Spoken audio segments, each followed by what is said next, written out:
নদী যদি বলে সাগরের কাছে আসিব না,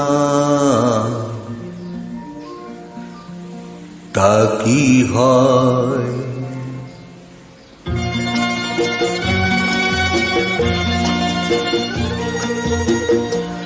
নদী যদি বলে সাগরের কাছে আসিব না, তা কি হয়?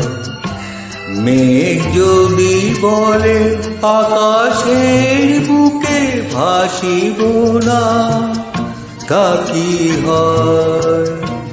তা কি হয়?